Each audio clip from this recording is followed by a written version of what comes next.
Hi, y'all. I'm Wendy at Phoenix Wellness Center, and I'm honored today to make a new friend with Sara Virdell. Has stopped by the gym this morning, and she has had a huge part in the flood recovery over the last year, and she's been through all of it from day one to today, and she has done some amazing things to bring some awareness to the 119. So I'm honored to sit with you today.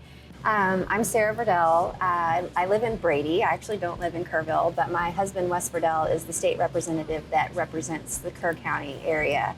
And I'm a mom. I homeschool. I have 3 boys, and I'm a photographer. Yeah, so we've just met, but we've figured out real quick that we have a lot in common, like homeschooling and just being Texans and small town Texans. And you're a runner. You're a fitness girl too. So is that new? Or? So I used to run all the time as a teenager, cross country and track.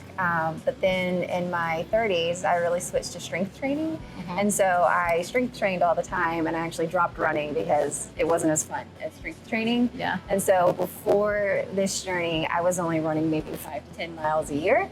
And then in the last less than 2 months, I ran 119. Awesome.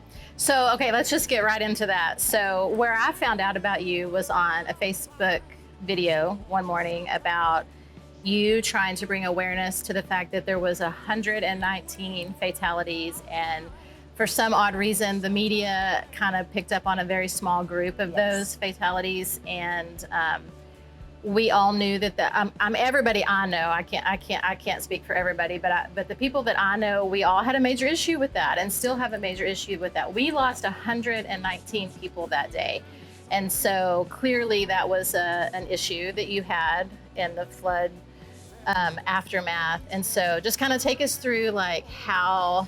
Yeah, I think for me, because my husband is in the Texas legislature. We were here on the 4th last year. We woke up and we got a call. We woke up knowing that it was flooding in our county from the top down. There were homes that had 11 to 2 feet of water in their homes just because of the amount of rain and the surrounding counties. But then I saw a video on Facebook and I saw the bridge here in Kerrville, and I said, whoa. And immediately my husband got a phone call, and we drove 90 miles an hour down here to Kerrville, and he was there ever since. So I got a behind the scenes look of everything happening, with all of at the EOC and the recovery, and we walked the river, trying to find people, and we basically just tried to do everything that we could to help in this situation. But from my perspective, it seemed as though all of the attention, rightfully, because those lives, those girls were very important to their families as well. So rightfully, attention was given to them. But it also seemed that when we had a special session and when it came to all of the legislature and things dealing with the camp and the flood, that it was more accusatory towards Kerrville, and rather than remembering that 119 people perished in a flood that was unprecedented, a 1,000-year flood. And yet the narrative was only the same number over and over and over again. And why were those lives elevated and spoken about, but the kids that also died in that weren't at Camp Mystic, why were they forgotten and left out? And why were the adults forgotten, or the family groups that passed together? Why were they not being mentioned? And so that's why I think frustration built up in that, and I decided to do something. Yeah. So you and Wes were in it from the very beginning. Y'all saw everything. I know y'all were at the funeral home. Y'all were at all the different locations. Y'all were talking to families and locals and out-of-towners and media. And so you have such a compelling, you saw it from every different angle. Kind of like a bird's eye view. As it was going on. So what was the moment when you were like, and was it a moment where you were like, oh my gosh, I've got to do something? And how did you come up with running the 119 miles? So April was when legislation and, let's see, how do I say this?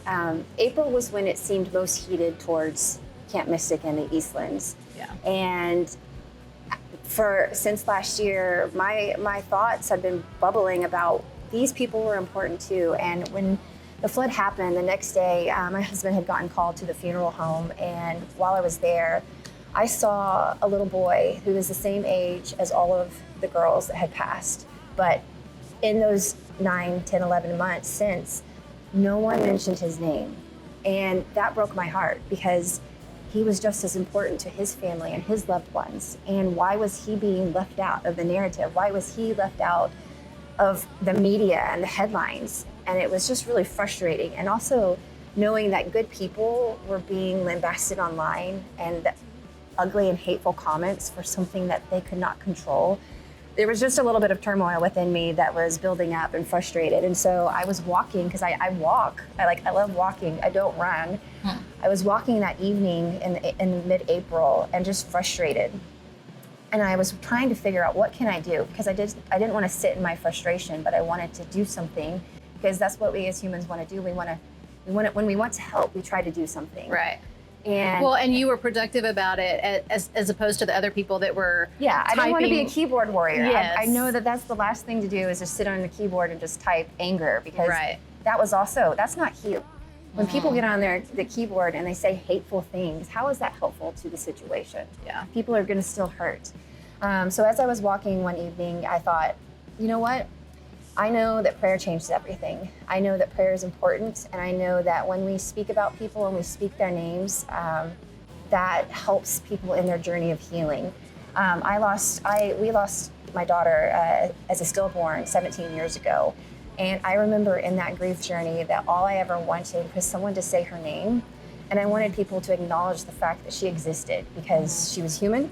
She was alive, and she was loved by us. Like, she meant something to us. And it's been 17 years, and I still find joy if someone mentions her or talks about her. And so I think that's why I started the running, because it was a mile that I could pray while I run for these families that were left behind after all of the tragic things that had happened. And I could recognize their family member through honoring them and talking about them to people. Yeah. And at the time, I didn't know that it would have any significance, but I knew that in my heart, I was at least praying and honoring these lives, and I would hope that people would join in and do the same. Yeah. So with every single mile, you had a name in your thoughts, and you were praying for that family. Yes. And so it started with, on my notes app, I just had the 119 names, and I had them in alphabetical order, and that's all I had. But I have a friend from high school. She lives in Tennessee, and one day she just sends me this tx119run.com, and she had curated and developed a whole website. I was like, I get goosebumps right now. She developed a whole website that has every person that died that day, and it has their name, how old they were, and where they were from. And then you have the option to click so that you can read more about them, and it'll take you to their obituary where their family spoke about them. Oh, nice. And it's a checklist as well. So with that tool, I was able to learn more about these people. And then as my videos developed, I was able to speak more about them. And every time I would get up to run in the morning or in the evening, I would go to that website. I would read about these people, think about them, and think about their families, and think of how can I pray for their family as I'm running. What needs need to be met in this season, because there are some children, some teenagers and children who lost all of their family members, and they're the only survivor. How can I pray for that teenager? Yeah. You know, to have someone stand in the gap, you know, as they live their life without their loved ones, and just different ways that I could pray for families and for people. And so that tool helped things tremendously. It really helped it really helped me to do a better job at what I was trying to do. Yeah, and just to put facts with the name. Yes. And so say the website again, and I'll make sure we tag it's it. tx119run.com. Okay. Yes. Good. Well, I'll make sure I tag that. I haven't seen that, so Yes, no, it was invaluable to me, because I just reading the list was one thing, but that website helped me to connect. There was one lady at the beginning that I ran for, but as I got to the different last names at the end, I realized through that, because I didn't have the tool at the beginning and I had it more, later on, that the first person I ran for was married to to a husband that was later on down on the list. They just had a different last name. And I tried to run family groups together. Like if a family of 4 passed, I would run together, or so I tried my best to keep families together as I ran for them and prayed for them. And it was really, for me, it was a really beautiful journey because, again, I'm not a runner. I usually get a stitch and I'm like, oh man, that's not fun. But I was telling my husband that this would be hard if I were running for myself. But every day, since I am using that time to run, to think about somebody and pray for somebody, the Lord carried my steps every single day, and I was able to do it and accomplish it. Yeah, that's so powerful, and that's just how it works. Yeah. So now that we're a year later, like what would you say personally? I mean, you've been through a personal journey, and especially being married to Wes and everything that you get to hear and know that's going on with him. But what after the whole journey of the year, what has been like your main lesson, what you want to carry, what you want to tell people from here, how you want to go on past the 1 year, what your mission is, and what your plans are? I think throughout our lives, we've always seen natural disasters happen, and we feel for it in the moment, and then we move on because it didn't really affect us directly. But this was in our area. This affected people from all over Texas, not just Kerr County, because this is a beautiful place. Like, people come here because it's absolutely gorgeous. And so people from all over Texas and America were here celebrating, and then tragedy struck. And so for this last year, it's really made me stop and think, like, when we see headlines in the news and we see narratives, we really need to not just go off the basis of that one line of a narrative, because behind that line, there's a family member, there's a person, there's somebody that either what that headline says is detrimental to their life and their family. And to not be quick to anger. Headlines like to rage bait us because it brings those companies money, brings them engagement. It's a form of content. And while everybody came together after the flood, it was those armchair quarterbacks, during the rest of the time in this last year that really put a hindrance on it, because it was frustrating to see that. I know the people of Kerr County, they know what happened that day, and they know my heart would become heavy anytime I came back into town as we were going along this journey, because as soon as you got into town, you would see the wreckage and the damage, and you knew what happened in that damage. And so it just really put a weight on my heart, but also it through all of it, humanity showed its best self. Yeah. Because I spent most of my time in Center Point after the flood. It's just where I happened to navigate. My husband was all over, but my heart was there in Center Point. And the way that community came together at the fire station, and how people from all over the world came to help in an instant. People just showed up being like, I'm here, I want to help. Yeah. I think that was the biggest blessing of this, and that's what I want people to continue. As a community, we're going to disagree. We're going to disagree on politics. We're going to disagree on morals and different things. But when tragedy like this happens, we can find unity in helping each other and loving each other and caring for each other, regardless of what those things are. Yeah. We can be a light to others and help them in their time of need. Yeah. That's where my brain goes to. This very space that we're sitting in is a bay in a commercial building, and this was used for overflow because it was empty at the time from Salvation Army. I mean, the way that everybody just flooded into the hill country and brought supplies, and I mean, we definitely saw the good, bad, and ugly. Yeah. But while it was going on, we saw the good, and we saw a community come together. And there's been a lot of drama, of course, and just like, I guess, with any major event. But at the end of the day, that's the part that I want people to know about our community, is that it was a pulling together effort and people helping people. And it's unfortunate the way it unwound in the media, but it's people like you that are helping make a difference with that. And I feel like, too, not because of me, but I think that as time has gotten closer to the 1 year anniversary tomorrow, I feel like people are having the boldness to say, hey, look, it was more than 27. Yeah. I see it online happening, and I'm seeing some more articles come out, and there's, a news station from Austin has been featuring stories of the other families that had tragedy happen. Yeah. And that, I think that's just what my ultimate goal was, is to expose, expose the light to others. To, hey, this happened to more than just one group. And you need to recognize that. Yes, and just like your friend putting together that website. Yeah. I mean, stuff like that is... She's in Tennessee. It's so helpful. Yeah. And it was a blessing because just this morning, as I was running, I finished the 119 miles this morning, and my last mile I ran for Lyle Zunker. But as I was running, it's not always easy. Sometimes the air is thick and humid, and you're like, oh, I'm really trying.